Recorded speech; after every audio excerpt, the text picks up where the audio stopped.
अस्सलाम वालेकुम नाज़रीन, मैं सैयद शान नदीम एक और वीडियो में आपके पेश खिदमत हाज़िर हूँ। इससे पहले मैं आपके लिए जो वीडियोस लेके आता रहा हूँ वो प्रोटेक्टर और मेडिकल के हवाले से थी। अभी मैं एक नई सीरीज़ जो है वो आपके लिए लेकर आने लगा हूँ। इसमें मैं आपको मिलवाऊँगा उन लोगों से जिन्होंने यूरोप, शेंजन, कनाडा, अमेरिका और एशिया, मिडल ईस्ट वगैरह के वीज़े हासिल किए हैं। उनसे आपकी मुलाकात करवाऊँगा और आपको बताऊँगा कि वीज़े जो हैं वो इन्होंने किस तरह हासिल किए हैं, क्या क्या डॉक्यूमेंटेशन जो है वो इन्होंने यूज़ की है, टाइम जो है वो इनके वीज़े पे कितना लगा है, कितना ख़र्चा जो है वो इन्होंने वीज़े पे किया है और क्या किसी एजेंट के थ्रू वीज़ा अप्लाई किया है या डायरेक्ट इन्होंने ख़ुद ही अप्लाई किया है। ये सारी मालूमात जो है वो इनसे हासिल करेंगे ताकि आप लोग जब वीज़ा अप्लाई करें तो आपको आसानी हो वीज़ा अप्लाई करने में और आपको मालूम हो कि क्या क्या डॉक्यूमेंटेशन जो है वो रिक्वायर्ड होती है। आज हमारे साथ मौजूद हैं सैयद काशान नदीम साहब, जिन्होंने तुर्की का वीज़ा जो है वो हासिल किया है और इनसे मालूम करेंगे कि इन्होंने जो है ये वीज़ा किस तरह हासिल किया। अस्सलाम वालेकुम। वालेकुम अस्सलाम। चैनल को सब्सक्राइब करो पहले, हाँ जल्दी करो। मुझे पता है कि आप लोग नहीं करते, वीडियो देखते हो लेकिन सब्सक्राइब नहीं करते। ये लाल कलर का बटन है, इसे दबाओ, जल्दी दबाओ, जल्दी दबाओ, फिर मैं शुरू करूँ। दबा दो, जल्दी दबा दिया, घंटी भी दबा देना, ठीक। ये एडमिशन जो आपने लिए यूनिवर्सिटी में, ये किस तरह आपने सर्च किया था और क्या चीज़ देख के जो है वो इस यूनिवर्सिटी में लिया था और क्या आप रेफ़र करते हैं कि किस यूनिवर्सिटी में जो है वो एडमिशन लेना चाहिए और तुर्की में कौन से शहर में जो है वो जाना चाहिए? तुर्की में जो उनके मेजर 3 शहर हैं, इस्तंबुल है, अंकारा है और इज़मिर उसका तीसरा बड़ा शहर है। तो मेरा इज़मिर में मुझे एक यूनिवर्सिटी पसंद आई थी, उसका प्रोग्राम मैं आर्ट्स का स्टूडेंट हूँ, तो आर्ट्स में मैंने एडमिशन लिया था।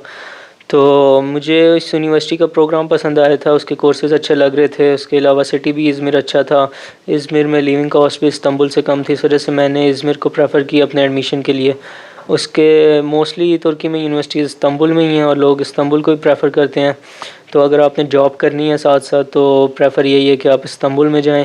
थोड़ी सी लिविंग कॉस्ट ज़्यादा होगी और यूनिवर्सिटी की फ़ीसेस भी इस्तंबुल में कंपैरेटिवली ज़्यादा हैं।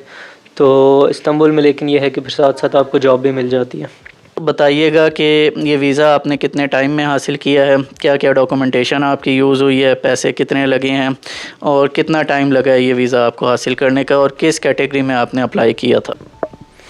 जो आप वीज़े के लिए जब अप्लाई करते हैं तो वो एम्बेसी के थ्रू डायरेक्ट नहीं होता। इसके 2 तरीके हैं, एक एनातोलिया ट्रैवल सर्विस है और एक दूसरा जेरिस का ऑफ़िस है। तो ये दोनों ऑफिसेज़ जो हैं ये एम्बेसी से जो है एफ़िलिएटेड हैं और यही आपका आगे वीज़ा एम्बेसी के थ्रू प्रोसेस करवाते हैं। मैंने एनातोलिया ट्रैवल सर्विस से करवाया था और इनके जो डॉक्यूमेंट्स रिक्वायर्ड थे, डिफरेंट कैटेगरीज़ की डिफरेंट रिक्वायरमेंट्स होती हैं और उनकी वेबसाइट पे जाएँ तो पूरी एक वो लिस्ट जो है उधर से डाउनलोड हो जाती है कि क्या-क्या डॉक्यूमेंट्स पूरे करने हैं और वहाँ पे उन्होंने डिटेल में लिखा होता है कि तस्वीरें कौन सी चाहिए होती हैं, किस साइज़ की चाहिए होती हैं, उसके अलावा कौन-कौन से डॉक्यूमेंट्स चाहिए होते हैं, कौन सी बैंक स्टेटमेंट चाहिए होती है। बैंक स्टेटमेंट का ये है कि मैंने तकरीबन 20-25 लाख की जमा करवाई थी और उसका जनरली ये है कि लोग इतनी जमा करवाते हैं कि उनके 1 साल की फ़ीस और ख़र्चा उतना बैंक स्टेटमेंट रिफ़्लेक्ट कर रही हो, तो इतनी इनफ़ होती है। मैंने स्टूडेंट वीज़ा लिया था और ये तकरीबन 2 से 3 हफ़्तों में आ जाता है। 1 महीने का एम्बेसी टाइम देती है लेकिन 2 हफ़्ते में आपका वीज़ा आ जाता है।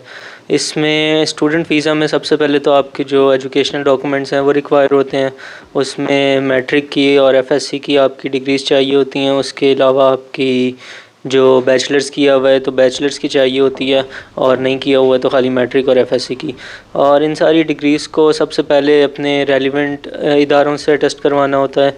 जो मैट्रिक और एफएससी की डिग्रीज़ हैं उनको आईबीसीसी से सबसे पहले टेस्ट करवाना होता है और उसके बाद उनको फ़ॉरेन ऑफिस से। इसी तरह जो आपकी बैचलर्स की डिग्री होती है उसको आपने पहले एचईसी से अटेस्ट करवाना होता है और उसके बाद वो आपको फ़ॉरेन ऑफिस से अटेस्ट करवानी होती है। उसके अलावा आपके बाकी भी जो डॉक्यूमेंट्स होते हैं, जिस तरह आप अपनी बैंक स्टेटमेंट बनवाते हैं या स्पॉन्सर लेटर बनवाते हैं, इस तरह सारे डॉक्यूमेंट आपके अटेस्ट होते हैं और ये सारे अटेस्टेड डॉक्यूमेंट्स आपको एम्बेसी में जमा करवाने होते हैं। उसके अलावा मेरा तस्वीरें थीं, उसके अलावा वीज़ा एप्लीकेशन फ़ॉर्म होता है वो फ़िल करना होता है और उसके अलावा मेरा पासपोर्ट था। मेरा कवर लेटर एक लिखना होता है कि किस यूनिवर्सिटी में जा रहे हैं और किस सिटी में रह रहे हैं, कौन स्पॉन्सर है, ये था। उसके अलावा एक स्पॉन्सर लेटर था, मैंने वो लगाया था। मेरा स्पॉन्सर लेटर किस चीज़ का था? स्पॉन्सर लेटर जो भी आपकी पढ़ाई को स्पॉन्सर कर रहे हैं, जैसे मेरे जो है पेरेंट्स स्पॉन्सर कर रहे हैं तो मैंने एक स्पॉन्सर लेटर बनवाया था। ये एफिडेविट होता है जो बनवा के अटेस्ट करवाना होता है तो ये मैंने लगवाया था। इसमें ये लिखा होता है कि कौन स्पॉन्सर कर रहा है, और उसको वो मेरे वालिद साहब कर रहे थे, तो वो उनके नाम के थ्रू बना था और उन्होंने फिर इस पे साइन करके, ये फ़ॉरेन ऑफिस से अटेस्ट होते हैं डॉक्यूमेंट्स बाद में। वीज़ा एप्लीकेशन फॉर्म होता है, अपना एडमिशन लेटर लगाना होता है, तस्वीरें दो एडमिशन लेटर ये यूनिवर्सिटी देती है या किस तरह होता है? एडमिशन लेटर जब यूनिवर्सिटी में एडमिशन हो जाता है तो फिर यूनिवर्सिटी आपको एक एडमिशन लेटर भेजती है और उसी एडमिशन लेटर के बेस पे आपका वीज़ा लगता है। तो ये एडमिशन आपने यहीं से अप्लाई किया था या कैसे हुआ था? एडमिशन मैंने ख़ुद ही अप्लाई किया था। मैंने यूनिवर्सिटी ढूंढ के उनको जो डॉक्यूमेंट्स थे वो मैंने उनकी वेबसाइट पे जाके सारे सबमिट किए थे, और फिर उन्होंने छोटा सा एक यूनिवर्सिटी आपका इंटरव्यू लेती है और उसके बाद वो आपको ऑफ़र कर देती है एडमिशन। सबसे पहले कंडीशनल एडमिशन लेटर आपको मिलता है, उसके ऊपर वो कहते हैं कि फिर थोड़ी सी फ़ीस जमा करवानी होती है। फ़ीस जमा करवाने के बाद कितनी फ़ीस आपने जमा कराई है? $500 उस टाइम जमा करवाए थे, और बाकी फिर जब आपका एडमिशन परमानेंट हो जाता है वीज़ा लगने के बाद, बाकी फ़ीस आप तब जमा करवाते हैं। कि एक कंडीशनल फ़ीस होती है और जो आपको रिफ़ंड नहीं होती। जब वो आपको एडमिशन हो जाता है तो उसके बाद वो एज़ एन अश्योरिटी आपसे कुछ पैसे लेते हैं कि ये पढ़ना ही आ रहा है, क्योंकि वो जब आपको एडमिशन लेटर देते हैं उसके बेस पे आपका वीज़ा लगता है। तो वो एडमिशन लेटर उसी को देते हैं जो कुछ कंडीशनल फ़ीस जमा करवा दे, क्योंकि अगर वो ऐसे ही रैंडमली सबको जिसको एडमिशन हो रहा है उसको ऑफ़र लेटर दे देंगे तो हर कोई उसकी बेस पे अपना वीज़ा लगवा सकता है, और फिर ज़रूरी नहीं है वो वहाँ जाके पढ़े या फिर और किसी काम में लग जाए। तो ये यूनिवर्सिटी जो है ये हर किसी को एडमिशन दे देती है या कुछ के रिफ्यूज़ भी करती है, रिजेक्ट भी करती है? डिपेंड करता है यूनिवर्सिटीज़ का अपना एक्सेप्टेंस रेट होता है, लेकिन मोस्टली कुछ ना कुछ कोई यूनिवर्सिटी ऐसी होती है जहाँ पे हर किसी का एडमिशन हो जाता है। अच्छी यूनिवर्सिटीज़ में जो एक्सेप्टेंस रेट कम है उनका 10-15% भी होता है। जो जिन यूनिवर्सिटीज़ की रेटिंग कम है उनका 70-80% तक भी एक्सेप्टेंस रेट है। टोटल कितना एक्सपेंस आई है? मेरा ओवरऑल जो पहले साल की फ़ीस है वो तकरीबन 6 से 7 लाख के दरमियान आ रही है। और फ़ीस कितनी हुई थी? अनातोलिया वालों ने कितनी फ़ीस जो है वो आपसे ली थी? अनातोलिया वालों ने तकरीबन उनकी 10 से 12 हज़ार के दरमियान फ़ीस होती है। बाकी वीज़ा की फ़ीस जो है वो 12,000 रुपये होती है। उसके अलावा मैंने ट्रैवल इंश्योरेंस उनसे ख़रीदी थी, 6,000 तक की वो आई थी। तो मेरा ओवरऑल 27 से 28 हज़ार के बीच में अनातोलिया ट्रैवल सर्विसेज में मैंने जो पेमेंट की थी वो ये थी। टोटल आपका जो ये सारा एक्सपेंस हुआ है तुर्की जाने का, इसमें कितना आपका जो है वो पैसे लग चुके हैं? अभी तक मेरे इतने ज़्यादा पैसे नहीं लगे हैं, क्योंकि अभी मैंने जाके अपनी फ़ीसेस जमा करवानी है और जो मेरे लिविंग एक्सपेंसेस होंगे वो वहाँ जाके हैं। लेकिन अभी तक मेरे जो पैसे 2 से 3 लाख के दरमियान लगे हैं, लेकिन ओवरऑल जो मेरे पूरे फर्स्ट ईयर की फ़ीस और लिविंग कॉस्ट और सारा कुछ मिला के 10 लाख के अंदर अंदर सारा हो गया। अच्छा, यहाँ पे आपके अभी 2.5 लाख रुपए लगे हैं, जिसमें आपका टिकट हो गया, आपकी वीज़ा प्रोसेसिंग फ़ीस हो गई, और इसके अलावा कोई फ़ीस यहाँ पे जो आपने पे की हो? यहाँ पे एक ट्रैवल इंश्योरेंस लेनी होती है, तो तकरीबन 6,000 रुपये की मैंने वो ली थी, और वो सबसे सस्ती अनातोलिया ट्रैवल सर्विसेज से ही मिल रही थी तो मैंने वहीं से ख़रीद ली थी। उसके अलावा यहाँ से बस आपको यूनिवर्सिटी के जो कंडीशनल लेटर पे फ़ीस जमा करवानी होती है वो मैंने $500 करवाई थी, लेकिन हर यूनिवर्सिटी की डिफरेंट होती है, वो आपको बताएंगे कि कितनी करवानी है। ये जो फ़ीस जमा करा और बाकी जो फ़ीस है आपकी वो तकरीबन जो 7-8 लाख रुपए है वो आपने वहाँ जाके जमा करानी है। उसमें क्या क्या चीज़ें जो हैं वो शामिल हैं? एक तो आपकी फ़ीस हो गई यूनिवर्सिटी की, बाकी आपके होटल के एक्सपेंस हो गए, या उसके अलावा भी आपका 1 साल में वहाँ कोई एक्सपेंस आएगा जो आपने ख़ुद बियर करना है, या सारा ये जो आपने 10 लाख बताया इसी में सारा आपका एक्सपेंसेस होंगे? पहले साल के एक्सपेंसेस जितना मैंने एस्टिमेट लगाया वो 10 लाख के अंदर ही होने चाहिए।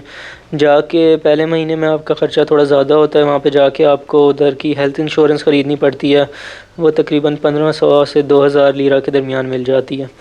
उसके अलावा वहाँ पे आपको कुछ टैक्स पे करना पड़ता है जब आप अपना रेजिडेंस परमिट बनवाते हैं, उसके कुछ पैसे लगते हैं, वो कम ही हैं, 200-300 लीरा के अंदर होते हैं। और उसके अलावा जो आपकी रेजिडेंस होगी, जब आप जाके अगर हॉस्टल लेते हैं तो उसके पैसे जमा करवाने होते हैं। उसके अलावा अगर आप अपार्टमेंट देखते हैं तो अपार्टमेंट की आपको पहले 2-3 महीने की सिक्योरिटी देनी होती है और कुछ महीने का रेंट एडवांस देना होता है, तो ये एक्सपेंसेस पहले महीने में आपके होते हैं। और यूनिवर्सिटी का जो फर्स्ट सेमेस्टर है उसकी टोटल फ़ीस जो है वो कितनी है? यूनिवर्सिटी का सेमेस्टर वाइज नहीं, पर ईयर फ़ीस होती है, और मेरी यूनिवर्सिटी की है तकरीबन $2500 पर ईयर। $2500 जो है वो आपकी एक साल की यूनिवर्सिटी की फ़ीस है। उसके अलावा आपका रहने का एक्सपेंस है, वो आपके ऊपर डिपेंड करता है कि आप उसको कितना ज़्यादा करते हैं और कम करते हैं। रहने का एक्सपेंस अगर सस्ती सिटी में रह रहे हैं तो आपका $300 तक लग सकता है, और अगर किसी महंगी सिटी में और अच्छी जगह पे रह रहे हैं तो $600 तक मैक्सिमम जा सकता है। 1 से 1.5 हफ़्ते बाद आपको एम्बेसी इंटरव्यू के लिए बुलाती है। 5 मिनट का इंटरव्यू होता है, उसमें वो बेसिक सवाल पूछते हैं कि किधर जा रहे हो, कहाँ रहोगे, और उसके पढ़ाई के बाद क्या प्लान है। इस तरह के वो चंद एक सवाल पूछते हैं। जब आपका एम्बेसी में इंटरव्यू होता है तो वो वही कवर लेटर पढ़ के आपसे फिर सवाल करते हैं उसी चीज़ों के बारे में। वो उस टाइम बस यही जज कर रहे होते हैं कि रिसर्च की हुई है यूनिवर्सिटीज़ में, ऐसे ही कोई बंदा जाके वहाँ पे यूनिवर्सिटी के बहाने तो नहीं जा रहा।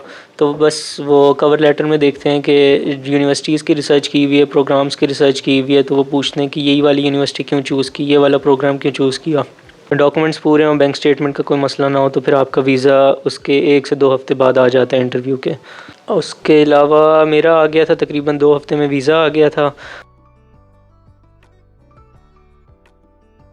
ये वीज़ा जो आपने अप्लाई किया है, ये कोई एजेंट आपने देखा था कि जिससे डॉक्यूमेंटेशन आपने की थी, या ख़ुद ही आपने सारी की है?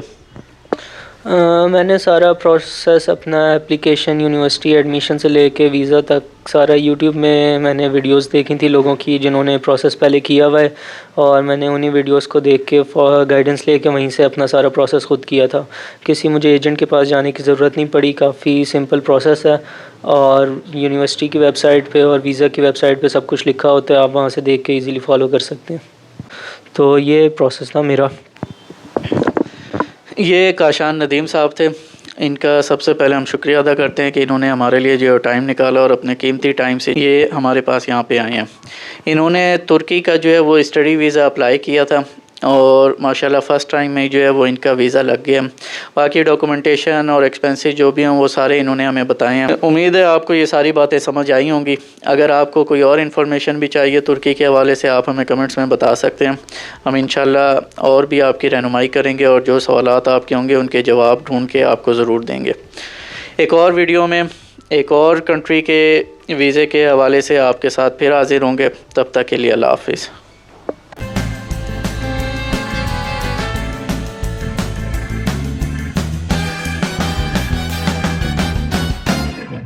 उसके बाद अगर